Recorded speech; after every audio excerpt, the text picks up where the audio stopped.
Hello students, good morning to everyone and I hope all of you are very fine. Today we are going to discuss class 10th mathematics and we are going to start a new chapter, that is chapter number 9, and chapter name is application of trigonometry. Trigonometry you are already discussed in chapter number 8 and we have done up to exercise 8.3. 8.4 exercise हम online classes में नहीं कर रहे हैं because हम उसको अगर classes जब स्टार्ट होंगे, स्कूल स्टार्ट होंगे, उस टाइम करेंगे तो आई थिंक ज़्यादा बेटर रहेगा. So we are going to start application of trigonometry. Application of trigonometry means है कि ट्रिग्नोमेट्री का हमारी डेली लाइफ के अंदर क्या ज़रूरत है, क्या आवश्यकता है उसकी, किस तरह से उसको ट्रिग्नोमेट्री को हम डेली लाइफ में अप्लाई कर सकते हैं. That's mean application of trigonometry. अब अप्लाई कहाँ कर सकते हैं वो उसके लिए भी सपोज हाइट ऑफ बिल्डिंग्स हैं, जो बहुत ऊंची बिल्डिंग या टावर जो बनते हैं उनकी हाइट कैसे मेजर की जाती है, और जो हमारे suppose distance of moon, stars etcetera, इन सब की डिस्टेंस मापने के लिए नॉर्मली ट्रिग्नोमेट्री का यूज किया जाता है. अब कोई बिल्डिंग सपोज करो बहुत ऊंची बिल्डिंग है, अगर हमें उसकी हाइट मापनी है then we can't use ordinary methods. हम साधारण मेथड यूज नहीं कर सकते, तो हमें क्या करना होगा, हमें करना होगा ट्रिग्नोमेट्री का यूज. तो वो किसके लिए होगा, फिर एप्लीकेशन ऑफ ट्रिग्नोमेट्री हो जाएगा. तो आज हम इसको स्टार्ट करेंगे. सिर्फ एक ही एक्सरसाइज इस चैप्टर के अंदर, हम 2 वीडियो में इसको कंप्लीट करेंगे चैप्टर को. So let's start. सबसे पहले आपकी 2 चीज़ें होगी, एक एंगल ऑफ एलिवेशन,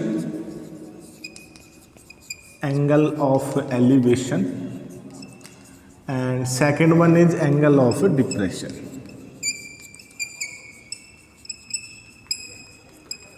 और एक होता है आई साइट, लाइन ऑफ आई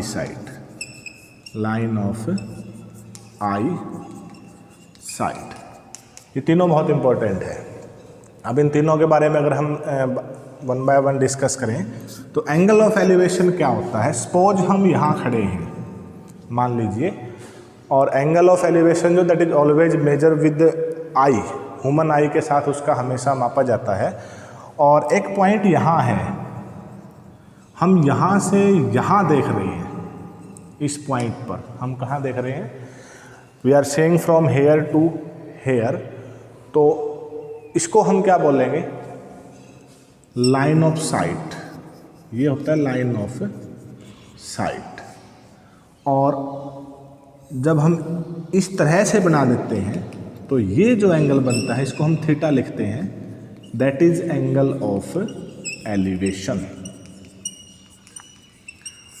अगर हम सिंपल साधारण शब्दों में कहें तो जब हम नीचे से ऊपर की तरफ देखते हैं तो जो हॉरिजॉन्टल के साथ, दिस इज हॉरिजॉन्टल, जो हॉरिजॉन्टल के साथ हमारा आई साइट का जो एंगल बनता है that is called as a angle of elevation. Okay, I hope you understand कि what is angle of elevation, the angle between line of sight and horizontal. ये जो है हमारा हॉरिजॉन्टल, जिसको हम ग्राउंड भी कह सकते हैं एक तरह से. अगर हम हिंदी की बात करें तो एलिवेशन मीन्स, इसको हिंदी में लिखा जाता है उनियन कोण. क्या लिखा जाता है, उनियन कोण लिखा जाता है, और इसको लिखा जाता है अवनमन कोण. अब एंगल ऑफ एलिवेशन हुआ, एंगल ऑफ डिप्रेशन क्या होगा. एंगल ऑफ डिप्रेशन मैंने ये बताया कि एंगल ऑफ एलिवेशन मीन्स जब हम नीचे से ऊपर की तरफ देखते हैं वहाँ जो एंगल बनता है हॉरिजॉन्टल के साथ that is angle of elevation. और जब हम ऊपर से नीचे की तरफ देखेंगे कहीं पर भी, जब हम क्या देखेंगे, सपोज ये कोई बिल्डिंग है, हम यहाँ खड़े हैं और हम यहाँ से यहाँ देख रहे हैं इस पॉइंट पे, तो ये जो एंगल होगा ये बनता है हॉरिजॉन्टल. क्या बनेगा फिर उसका, हॉरिजॉन्टल मीन्स इस हॉरिजॉन्टल के जो पैरेलल बनेगा वो हॉरिजॉन्टल बनेगा, and this is called as theta, angle of depression. Angle of depression. I think आप सभी को अच्छी तरह समझ आ गया होगा कि एंगल ऑफ एलिवेशन और एंगल ऑफ डिप्रेशन क्या है। एंगल ऑफ एलिवेशन अगर हम बात करें तो ये होता है angle of elevation, horizontal I side, जब हम नीचे से ऊपर की तरफ देखते हैं, और जब हम ऊपर से नीचे की तरफ देखते हैं वहाँ जो हॉरिजॉन्टल साइड एंगल बनता है that is called as angle of depression. एक one more thing, interesting thing is that angle of elevation यानी कि यूनियन कोण is always equal to angle of depression. Angle of depression, angle of यूनियन कोण और अवनमन जो कोण है आपके, ये हमेशा क्या होते हैं, बराबर होते हैं। तो अगर कहीं किसी क्वेश्चन में आपको एंगल ऑफ डिप्रेशन दिया हुआ है तो आप उसको सीधा, अब क्यों होते हैं बता देता हूँ आपको साथ साथ वीडियो में। ये लाइन और ये लाइन क्या है, पैरेलल है, हॉरिजॉन्टल हमेशा पैरेलल होगा। उसके बाद ये अगर लाइन पैरेलल है तो ये एंगल और ये एंगल क्या बनते हैं, अल्टरनेट इंटीरियर। क्या बनते हैं ये, अल्टरनेट इंटीरियर एंगल बनते हैं। और जब दो लाइनें पैरेलल हो तो अल्टरनेट इंटीरियर एंगल आपके क्या होते हैं, ऑलवेज इक्वल होते हैं। आई होप आप समझ गए होंगे। अब हम शुरू करते हैं कि इसकी एप्लीकेशन हम हाइट कैसे मेजर करेंगे। बहुत ही सिंपल है, आपको ट्रिग्नोमेट्रिक टेबल याद होगी, आप उसको एक बार फिर से रिवाइज करना है आपको ट्रिग्नोमेट्रिक टेबल को, बिकॉज जो वैल्यूज हैं वो आपकी यूज होंगी, जो वैल्यू आपको गिवन है वो यूज होंगी। तो अब मान लीजिए कि एक बिल्डिंग है, सपोज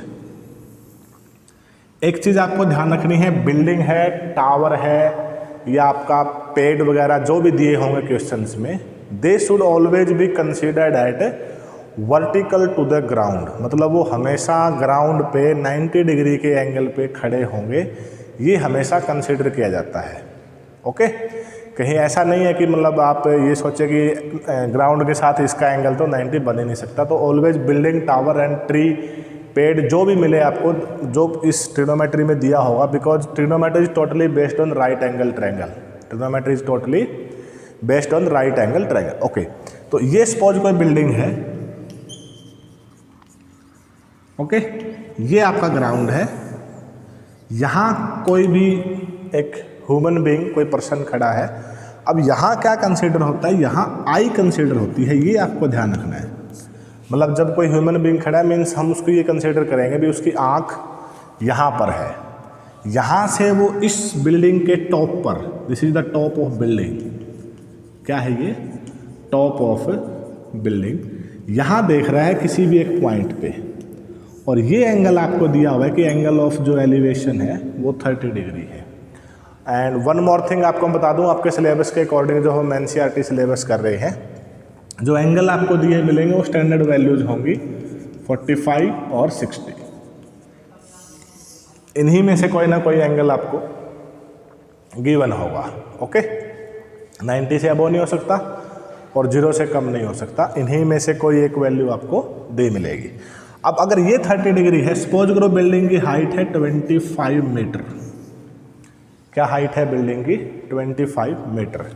ये एंगल क्या होगा, 90 डिग्री। क्या होगा ये एंगल, बिकॉज मैंने अभी आपको बताया कि all building, all towers, all tree etcetera will be considered as vertical to the ground. हमेशा ग्राउंड के वर्टिकल ही कंसिडर होंगे। आपको ये पूछा गया भी ये जो यहाँ पे आई, जिस जो ह्यूमन बीइंग खड़ा है, ये डिस्टेंस कितना है। इस तरह के क्वेश्चन होंगे और बहुत आसानी से क्वेश्चन आप निकाल सकते हैं। जो इम्पोर्टेंट जो चीज़ है दैट इज डायग्राम, कि आपको ये डायग्राम कंस्ट्रक्ट करना है अच्छे तरीके से, उसके बाद आपकी कोई प्रॉब्लम नहीं है। ओके, अब हम देखते हैं। सबसे पहले तो नोमेनक्लेचर कीजिए, नाम लिखिए इनके। ABC हमने लिखा, तो राइट एंगल ट्रायंगल है, जो साइड गिवन है और जो साइड हमें गिवन नहीं है, उन दोनों के बीच में ये देखना है कि उन दोनों के बीच में ट्रिग्नोमेट्री का कौन सा रिलेशन है। आई होप आप समझ रहे हैं कि हम ये देखें, अगर मैं BC डिवाइडेड बाय AB लिखता हूँ, BC डिवाइडेड बाय AB, तो बच्चों याद कीजिए BC थीटा के सामने वाला परपेंडिकुलर डिवाइडेड बाय थीटा जिस लाइन पे बना हुआ है that is base, perpendicular by base, और परपेंडिकुलर बाय बेस क्या होता है, टेन थीटा। क्या होता है, टेन थीटा, और थीटा की वैल्यू यहाँ क्या है, 30 डिग्री। क्वेश्चन सॉल्व हो चुका है हमारा, एक स्टेप और बचेगा।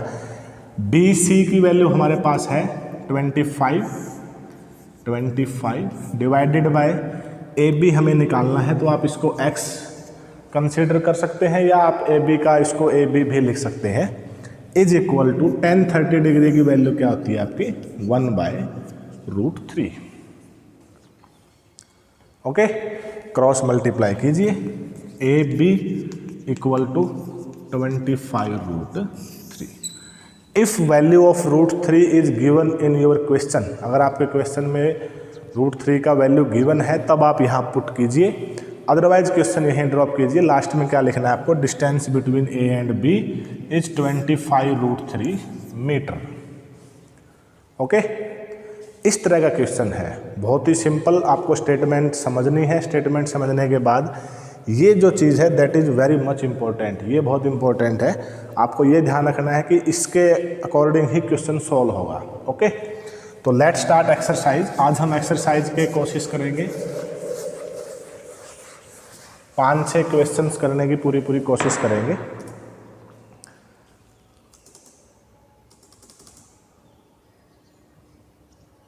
आपका जो फर्स्ट क्वेश्चन है एक्सरसाइज का, that is a circus artist is climbing a 20 meter long rope which is tightly stretched and tied from the top of a vertical pole to the ground. Find the height of the pole if the angle made by the rope with this ground level is 30 degree. यहाँ आपको diagram given है, मुझे question करवाने की ज़रूरत भी नहीं है। एक तरह से आपको डायग्राम गिवन है, क्या गिवन है मैं थोड़ा सा क्वेश्चन को समझा देता हूँ। इस तरह से है, ये 20 मीटर गिवन है, इसके अंदर A B C, और ये कोई सर्कस है। इस सर्कस में ये जो रस्सी बंधी हुई है यहाँ से यहाँ तक एक टाइट रस्सी बंधी हुई है। इस रस्सी पे एक सर्कस का आर्टिस्ट क्लाइंब कर रहा है, मतलब चढ़ रहा है। क्वेश्चन क्या पूछा गया है हमसे, find the height of the Paul. Paul ये है तो इसकी हाइट निकालनी है, क्या निकालनी है, हाइट ऑफ द पॉल। तो आप हाइट कंसीडर कर लीजिए, let us consider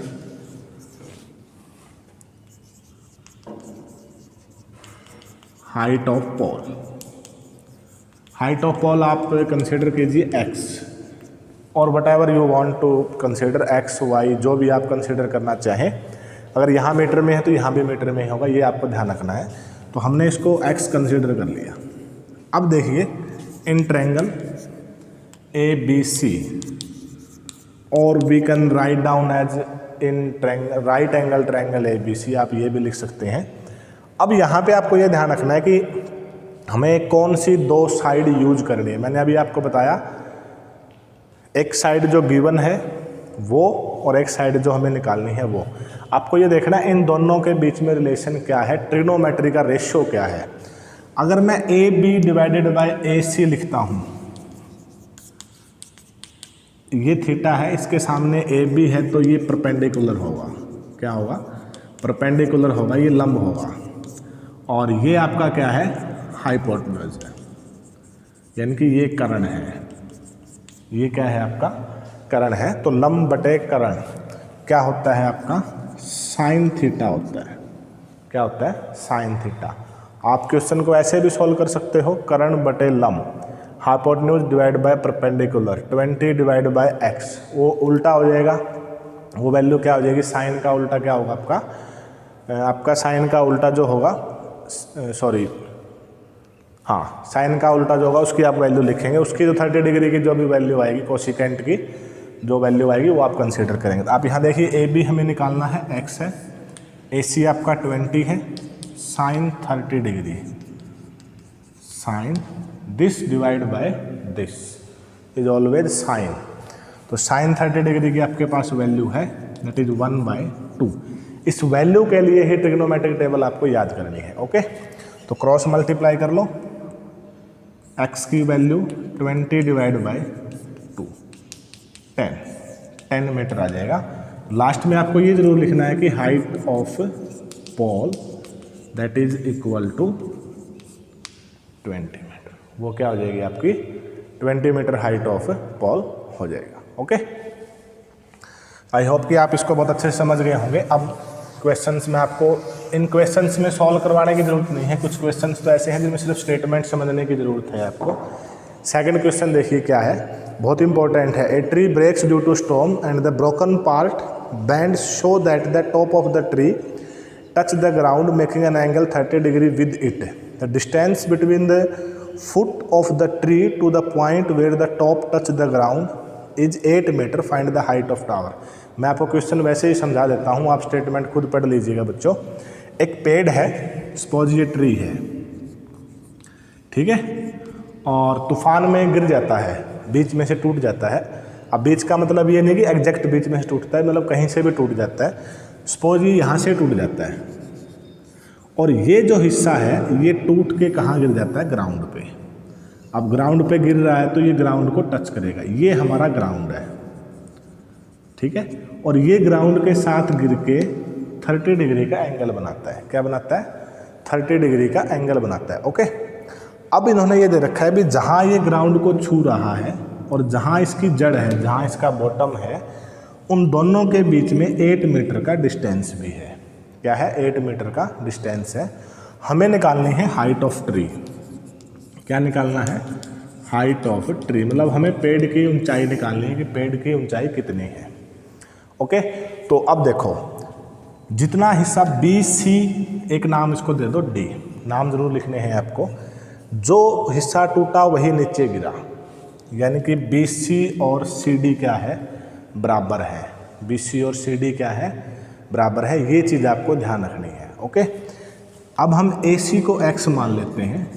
late AC equal to X, और पहले हमें ये निकालना पड़ेगा, ठीक है, फिर हम ये निकाल लेंगे। ट्रायंगल तो यही कंसीडर होगी। इसका हमें ये पता है भी BC is equal to CD है, इसको आप Y मान लो, तो ये भी क्या हो जाएगा? आपका Y हो जाएगा। और हाइट ऑफ ट्री जो है, हाइट ऑफ ट्री जो ग्राउंड के बॉटम से लेके टॉप तक का होगा, वो क्या बन जाएगा? X plus Y। यानी कि इस क्वेश्चन के अंदर हमें X भी निकालना है और क्या निकालना है? Y भी निकालना है। बहुत सिंपल है। आइए कैसे देखते हैं। पहले हम X की बात करते हैं। अब हमें गिवन ये है, ये ध्यान रखना है आपको। तो this divide by this in triangle ACD। मैं सीधा लिख रहा हूँ X, ये 30 डिग्री के सामने है तो X क्या होगा? परपेंडिकुलर होगा। Divide by this, perpendicular by base होता है tan थीटा। परपेंडिकुलर लंब बटे आधार क्या होता है आपका? tan थीटा होता है। तो tan 30 डिग्री आ गया। tan 30 डिग्री की वैल्यू क्या होती है? 1/√3। तो एक वैल्यू यहाँ से क्रॉस मल्टीप्लाई से आ जाएगी 8 डिवाइड बाय √3। अब इसको सिंप्लीफाई थोड़ा सा हमें करना होगा, बिकॉज मैथमेटिक्स के अंदर नॉर्मली हम डिनोमिनेटर के अंदर कोई भी इरेशनल नंबर नहीं छोड़ते, मतलब रूट वाली संख्या जो अंडर रूट है उसको नहीं छोड़ते। तो आप इसका रैशनलाइजेशन कर दीजिए। रैशनलाइजेशन जैसे ही आप करेंगे √3 से मल्टीप्लाई, √3 से डिवाइड, ऐसा ही होता है। तो 8√3 ऊपर आ जाएगा और इन दोनों की मल्टीप्लाई क्या आ जाएगी? 3 आ जाएगी। X की वैल्यू हमारे पास रेडी है। अब Y की भी इसी तरह निकालेंगे। Y डिवाइड बाय, आप कैसे भी निकालिए, Y डिवाइड बाय 8 लिखिए। अब ध्यान दीजिए, ये है हाइपोटेन्यूज H और ये है base. H divided by B क्या होता है? यहाँ जरूरी है आपको, ये होता है सीकेंट। क्या होता है? Secant. B divide by H होता है कोस और H बाय B होता है सीकेंट। तो आप यहाँ क्या लिखना होगा? सीकेंट। अगर आप 8 डिवाइड बाय Y लिखते, यानी कि दिस डिवाइड बाय दिस लिखते, तो आप क्या लिख देते? फिर जो मैंने आपको बताया वो उसके अकॉर्डिंग कोस आ जाता है। अब सीकेंट थीटा, थीटा की वैल्यू 30 डिग्री है, सीकेंट 30 डिग्री। अब हमें वैल्यू निकालनी है सीकेंट 30 डिग्री की वैल्यू क्या होती है। ओके, कोस 30 डिग्री की वैल्यू क्या होती है? कोस 30 की वैल्यू होती है आपकी √3 डिवाइड बाय 2।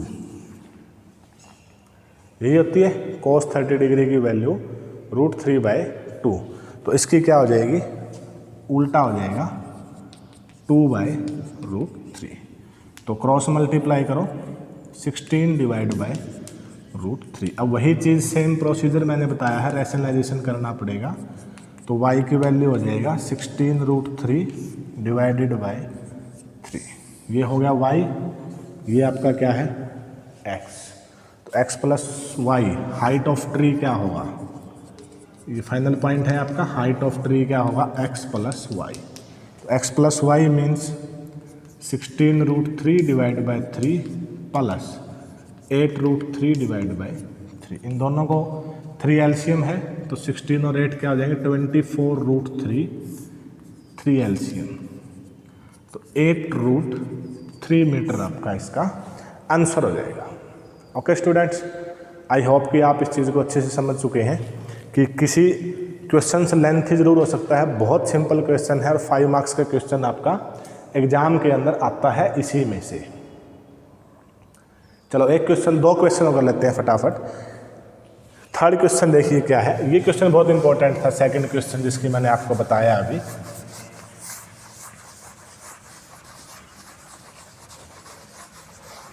थर्ड क्वेश्चन देखिए क्या है।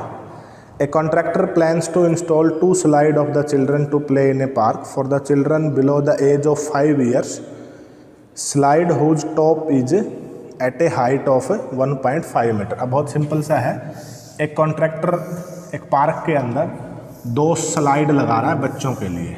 स्लाइड समझते हैं, फिसलने वाला झूला जो होता है। छोटे बच्चों के लिए इसकी हाइट है 1.5 मीटर, बड़े बच्चों के लिए इसकी हाइट क्या है 3 मीटर है ग्राउंड से। और जो छोटे बच्चों का जो एंगल है, इंक्लिनेशन एंगल जो लिखा हुआ है, भी झुकाव जो है वो 30 डिग्री होगा और बड़े बच्चों के लिए क्या है 60 डिग्री है। अब क्वेश्चन क्या है, what should be the length of the slide in each case. Length of slide ये होगा कि दोनों केसेज के अंदर लेंथ ऑफ स्लाइड क्या होगा। इस क्वेश्चन को मैं कराऊंगा नहीं, इस क्वेश्चन को आप खुद कर सकते हैं, बिकॉज मैंने आपको डायग्राम समझा दिया है। इसको आप PQR लिख दीजिए। अब 2 क्वेश्चन है, एक बार इसको सॉल्व कीजिए कि जो छोटे बच्चे हैं उस केस में लेंथ ऑफ स्लाइड क्या होगी, this divide by this equal to sine 30 degree. Okay, और इस केस में दिस डिवाइड बाय दिस, आप इसको मान लीजिए कि length of slide in Elder children, बड़े जो बच्चे हैं उनमें, सपोज इसको y मान लीजिए, इसको आप x मान लीजिए। तो हमें x और y दोनों अलग अलग ट्रायंगल से ही दोनों निकालने हैं। ओके, आई होप आप इसको अच्छे तरीके से कर लेंगे। 4th क्वेश्चन आप आसानी से कर लेंगे। 5th क्वेश्चन भी आपका ऐसा ही है। आप क्वेश्चन की स्टेटमेंट समझना बहुत जरूरी है।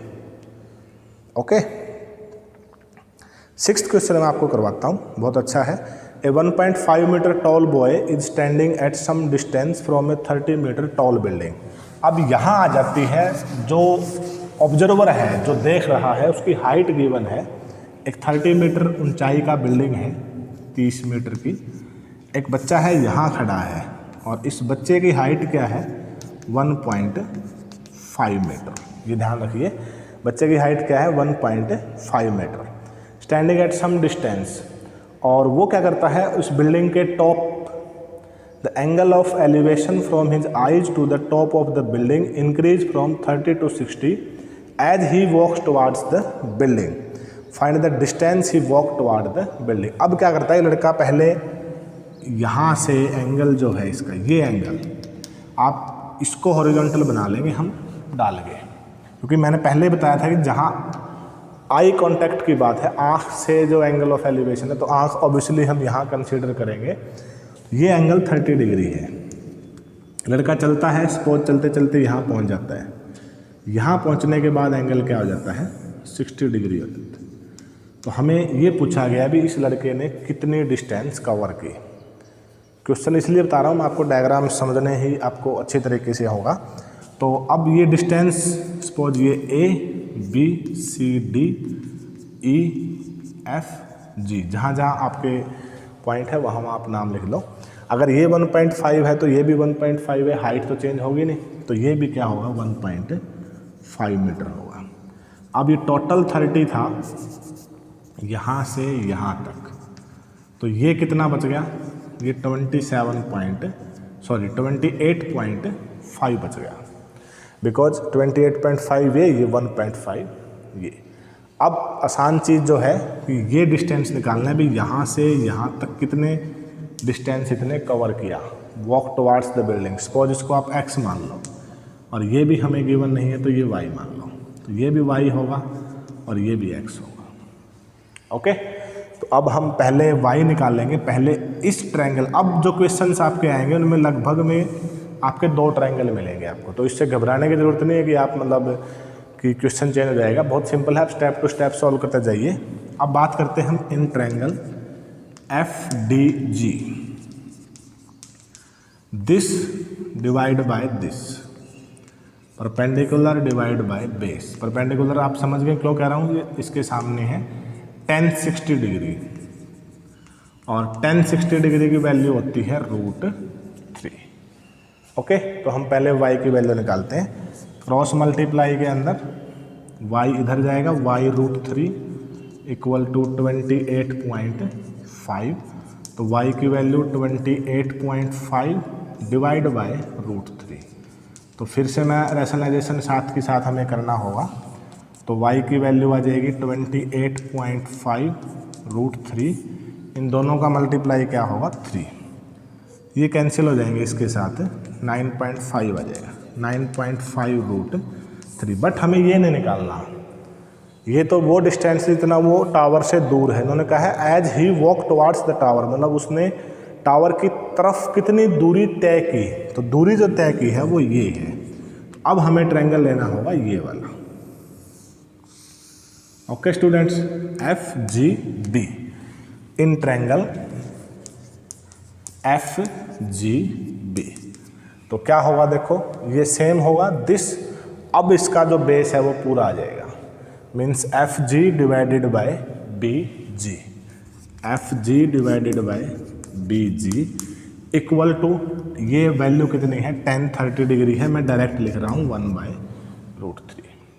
अब BG की अगर हम बात करें तो x प्लस वाई के बराबर है, x प्लस वाई। अगर y की बात करें तो वो किसके बराबर है 9.5 √3 और FG आपका किसके बराबर है 28.5। इसके बाद आप इसको सोल्व करिए क्रॉस मल्टीप्लाई में, इसके साथ यही आएगा और इसके साथ 28.5 √3, तो x की वैल्यू क्या होगी उस तरफ जाके आपका माइनस हो जाएगा, तो x की वैल्यू क्या बच जाएगी 19 √3। कई बच्चे इसको 19 लिख देते हैं, सिर्फ √3 इसमें से हटा देते हैं, वो गलत है। आप 19 √3 इसका आंसर आएगा, जो वो डिस्टेंस जो उस बच्चे ने बिल्डिंग की तरफ कवर की। आई होप आज के लेक्चर के लिए काफ़ी है, लेक्चर आई थिंक 2-4 मिनट बड़ा ही हो गया है, तो आप इसको बहुत अच्छे से करेंगे और इसका जो पार्ट 2 है हम इसको बाद में आपको सभी क्वेश्चन सोल्व करवा के भेजेंगे। किसी बच्चे को प्रॉब्लम है तो आप हमें बता सकते हैं।